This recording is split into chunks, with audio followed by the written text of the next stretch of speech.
যদি কখনো বিপদে পড়ে যায় আমি দুরূদ পড়ি, দুরূদ পড়া শেষ বিপদও শেষ, দুরূদ পড়া শেষ বিপদও শেষ।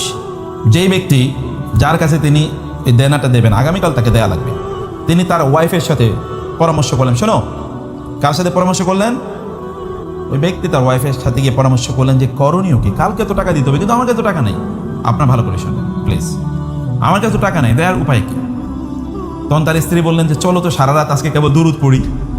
কি করবো সারা রাত? আজকে দুরূদ পড়বো। আল্লাহুম্মা সাল্লি আলা মুহাম্মাদ, আল্লাহুম্মা বারিক আলা মুহাম্মাদ সাল্লাল্লাহু আলাইহি ওয়াসাল্লাম, এরকম আজকে সারা রাত দুরূদ পড়বো।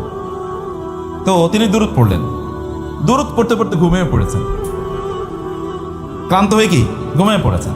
ঘুমের মধ্যে তিনি স্বপ্নে দেখলেন যে কেউ একজন তাকে বলেছেন আগামীকাল সকালে তুমি নগর পিতা গভর্নরের কাছে যাবে, মেয়রের কাছে যাবে, গিয়ে মেয়রকে তুমি বলবে প্রতি রাতে সে আমার উপর 1000 বার দুরূদ পড়ে ঘুমানোর কথা, কিন্তু গত রাতে সে 1000 বার পড়ে নাই, মানে এই যে রাত যাচ্ছে এই রাতে সে 1000 বার পড়ে নাই, সে একটু কম পড়েছে।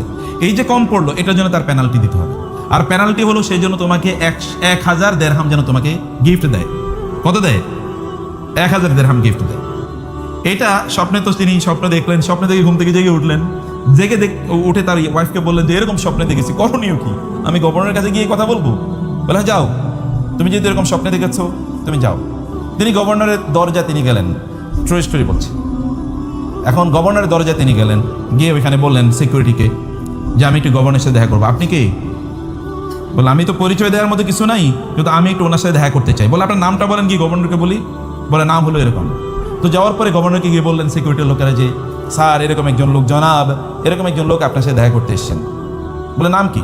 বলো নাম এরকম। বলে তাড়াতাড়ি নিয়ে আসো, তাড়াতাড়ি নিয়ে আসো তাকে। তাকে তাড়াতাড়ি নিয়ে গেলে, এখন গার্ড অফ অনার দিয়ে তাকে নিয়ে গেছে, কারণ গভর্নর বলছে তাকে নিয়ে যাওয়ার জন্য, খুব সম্মানের সাথে নিয়ে গেছে। গভর্নর তারা দেখে ভাই বসেন বসেন বসেন। বলে কি, এবার বলেন কি জন্য এসেছেন? বলে আমি তো কেমনে বলি আপনারে, গত রাতে এরকম একটা স্বপ্নে দেখেছি, আমার এরকম একটা প্রবলেম আছে, এরকম একটা স্বপ্নে দেখেছি। এই স্বপ্ন দেখার পর আমি ভাবলাম আপনার সাথে এই স্বপ্ন এর কথা আপনার সাথে বলা দরকার। বলে আপনি ঠিকই দেখেছেন, আমাকেও গত রাতে রাসূল সাল্লাল্লাহু আলাইহি ওয়াসাল্লাম নির্দেশ দিয়েছেন আমি যেন আপনাকে 1000 সিলভার কয়েন, যেন 1000 রৌপ্য মুদ্রা যেন আপনাকে আমি দিয়ে দিই। এই আমি এটা রেডি করে রাখছি, আপনি নিয়ে যান এটা।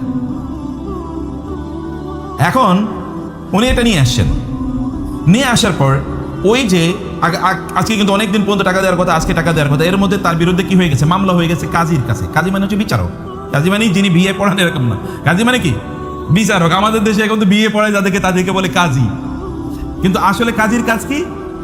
বিচার করা, এদেরকে বলা হয় কাজী। আগের যুগে কাজী মানে হচ্ছে বিচারক, এবং কাদিউল কুদাত মানে হচ্ছে চিফ জাস্টিস।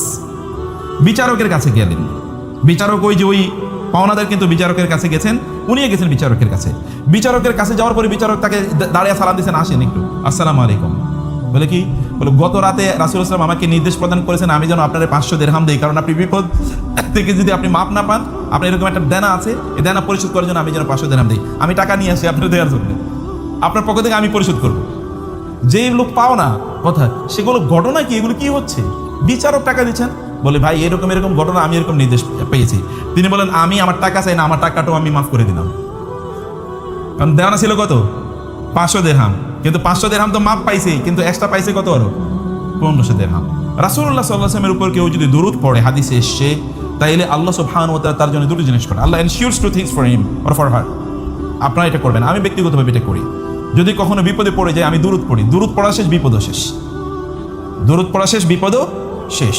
আপনার এক্সপেরিয়েন্স ইট, টেস্ট ইট, জীবনে পরীক্ষা করে দেখেন, পরীক্ষা করে দেখেন। হাদিসে এসেছে ইদান ইউগফারু যামবুক ওয়া ইউকফা ওয়া তুকফা হাম্মুক, তাইলে তোমার গুনাহ আল্লাহ মাফ করে দেবেন এবং তোমার বিপদ আল্লাহ তাআলা দূর করে দেবেন।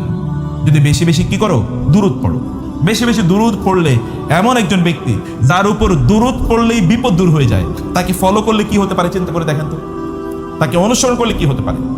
আবু হুরায়রা রাদিয়াল্লাহু তাআলা আনহু তিনি একবার আসলেন, তার কিছু খাবার আছে, অথেন্টিক ন্যারেশন। আবু হুরায়রা রাদিয়াল্লাহু তাআলা আনহু আসলেন এবং একটা ছোট্ট ব্যাগের মধ্যে কিছু খেজুর নিয়ে আসলেন। এসে তিনি রাসূল সাল্লাল্লাহু আলাইহি ওয়াসাল্লামকে বলেন, ইয়া রাসূলুল্লাহ আমার এই খেজুরের জন্য একটু দোয়া করে দেন, আপনি খেজুরের মধ্যে কি একটু দোয়া করে দেন আপনি। রাসূল সাল্লাল্লাহু আলাইহি ওয়াসাল্লাম বললেন, হে আল্লাহ তুমি তার খেজুরের মধ্যে বরকত দান করো, আল্লাহুম্মা বারিক ফি তুমুরিহি, হে আল্লাহ তার এই যে খেজুরের মধ্যে তুমি কি করো? বারাকা দান করো। তিনি দোয়া করলেন। এই দোয়া করার পর তিনি খেজুরের ব্যাগটা নিয়ে তিনি চলে গেলেন। এরপরে তিনি ব্যাগটা রেখে দিলেন। যখনই খাবারের সংকট হয় তখনই ওইখানে চোখ বন্ধ করে এখানে হাত দেন। হাত দেওয়ার পরে যা খেজুর হয় সেগুলো তিনি খান, এগুলো ব্যবহার করেন, এরপর আবার ওইটা ভেবে রেখে দেন। তিনি বললেন, এই ব্যাগটা আমি ব্যবহার করেছি 30 বছর। কত বছর? খেজুর কি 30 বছর ইয়ে থাকে নাকি? খেজুর নষ্ট হয়ে যাওয়ার কথা না? কিন্তু এখানে দোয়া করে দিয়েছে কি, ফু দিয়েছে কি রাসূলুল্লাহ সাল্লাল্লাহু আলাইহি ওয়াসাল্লাম। ফু দেওয়ার কারণে 30 বছর পর্যন্ত তিনি বললেন, আমার যখনই বিপদ হতো তখনই আমি এখান থেকে খেজুর নিতাম এবং খেতাম বা অন্য জায়গায় বিলি করতাম।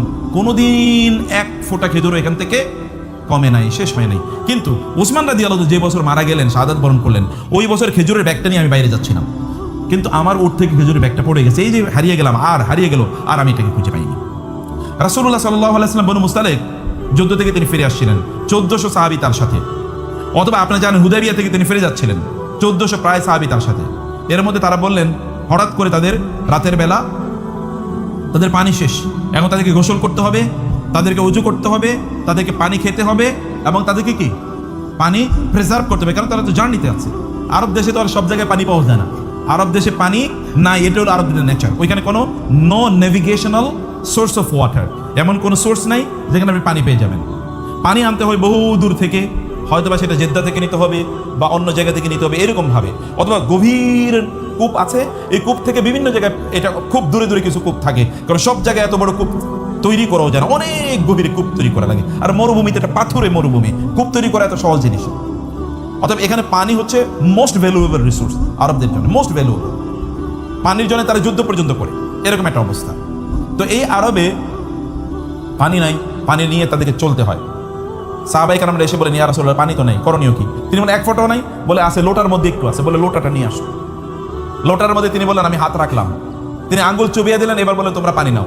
এবার 1400 লোক পানি নিল, নিয়ে তারা 1400 লোক গোসল করলো, 1400 লোক অজু করলো, 1400 লোক পানি খাইলো এবং 1400 লোক পানি প্রিজার্ভ করে এগুলো রেখে দিল। পানি কতটুকু? মাত্র এতটুকু। 1400 লোক এতটুকু পানি কেমনে নেয়? তিনি যদি আঙ্গুল দেন, তাহলে যদি এত বরকত হয়, তাহলে তার জীবনটা কেমন বরকতময়, তার জীবনটা কেমন বারাকাপূর্ণ।